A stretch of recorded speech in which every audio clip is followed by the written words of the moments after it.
Hey, look! I saw Early Man again! Here comes the money! Here we go. Money talk. Here comes the money! Money, money, money, Dollar, dollar. Dollar, dollar.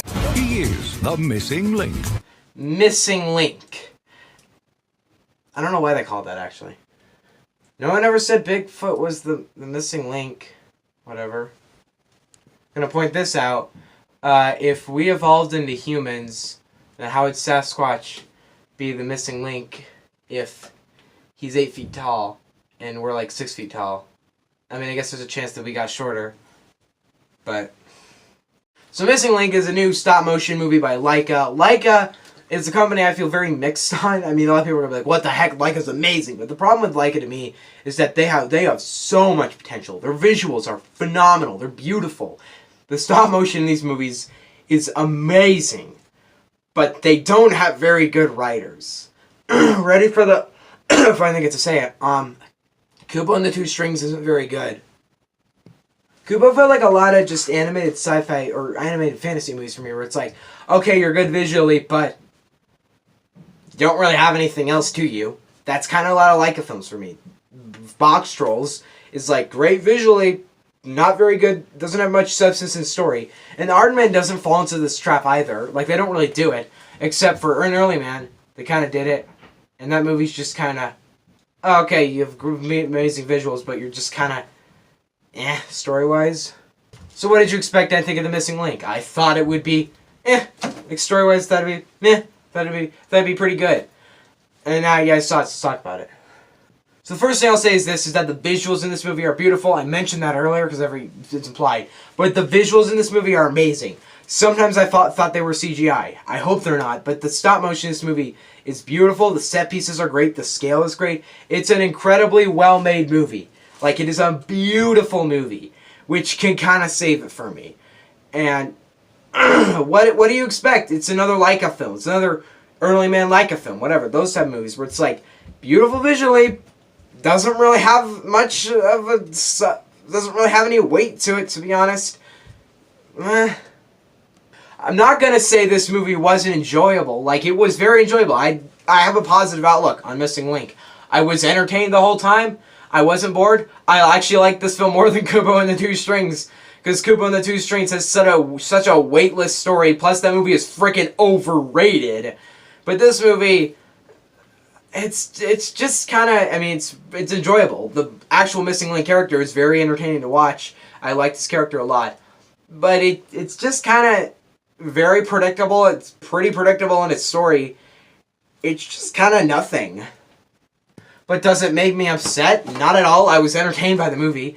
But one thing I'm going to say is this. The characters in this movie were mixed. The main character sucks. That one, Adventure, I hated him. It wasn't because he's boring, it's because he's such a jerk the entire movie. I didn't want him to succeed. I wanted him to die pretty much the entire time. The villains were nothing, pretty much. They were there. They're just villains in the movie, pretty much. But his character, I just didn't like his character at all. I was just like, okay, whatever, you're kind of a jerk. But at the end of the movie, he does learn not to be a jerk. But he has an arc that we've seen a million times. This movie, I've just seen the whole thing a million times, to be honest. And it doesn't make me hate it. Because, once again, like I said, I was never bored watching this movie. The whole time I was like, I'm entertained. I never thought, when will this end? I always thought, I'm entertained. This is entertaining. And then the more you think about it, the more you're like, okay, it's kind of lame. Sadly, this movie felt a lot like Early Man, where it's like, okay, whatever. You're entertaining enough. Yeah, I'd actually be pretty surprised if I thought about this movie tomorrow. Yeah, I seem pretty negative in this review. I said it's nothing. It doesn't really have anything to it. But no, I enjoyed the movie. This is not even a review where I break it down that much. I'm just like there's not even that much to say. Let's talk about the comedy. There's comedy in the movie. It was okay. I guess it never was cringy, but it was never very funny, to be honest. A couple times it was like, There was one joke that I did like when they... Okay, so I'm just gonna... It's not really a spoiler, but they escape this one place where these bad guys want them. Like, they capture them and they want them there. And once they escape, the villain's like, stop, get those people, we don't want those people here. Make sure they're forced to stay here, or something along the lines of that. And I thought that was pretty funny, and it was a nice parody on bad guys that don't want the good guys in their base, but they keep them in the base. Other than that, every joke has potential, but every single one's just followed up kind of lamely. There's one joke that you've seen in the trailer where it's the one, it's like, she roars, and they're like, what does that mean? And she says, keep out, we hate you. Like, that's the name of the city. And that would have been funny, except for they follow it up like it's a normal line dialogue. It's like, keep up, we hate you. Alright, now let's go to the next thing. It's just felt weird to me, and the joke would have been funnier that way. There's a lot of jokes that are just followed up not very well. And there's a couple jokes that are supposed to be, ooh, awkward. And then they do, so one thing so when you see an awkward scene in a movie, you're like, do something. Stop the awkwardness. It's awkward. I don't like it. It's uncomfortable. And this movie, it's like, uh-oh, that's uncomfortable. That's awkward. And then they fix it, and then it's not awkward anymore, and you're like, oh, okay. That wasn't very good. That's not how you do awkward in your movie. You don't have it happen, and then something randomly deflate that awkwardness. Keeping the awkwardness go on is what makes it's good. If you're trying to make the audience feel awkward, keep doing that. And this movie, it's like, oh, we're gonna make you feel awkward for a second, but we're gonna give you satisfaction by taking it out. But that's lazy filmmaking there. It's very no surprise to me that the writer of this movie wrote Kubo and the Two Strings. I'm not surprised at all by that fact. Not that it's badly written, it's just the same script I've seen a million times. Guys, in the end, Missing Link wasn't bad by any stretch of the imagination. It was just kind of there. It was just kind of nothing, to be honest. It wasn't terrible. It wasn't bad at all. It was just good. It was good. There, I'll say it was good. If you want to go to the theater, have a fun time, go see Shazam. This movie's definitely not better than Shazam. Shazam is more enjoyable. But as it stands, would I recommend this movie?